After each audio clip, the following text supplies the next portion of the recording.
Bilirsənmi necə düşdün yadıma? Allah haqqı, Quran haqqı darıxdım.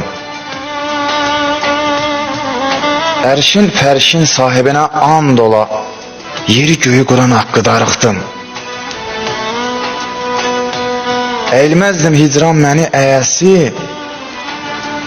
sözüm qaldı dilim altda deyəsi.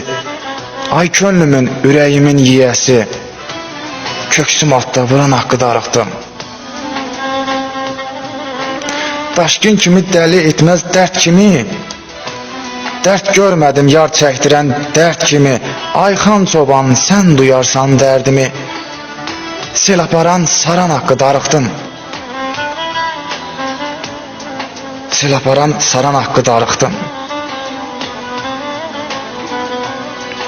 Doğrudan da darıxdım.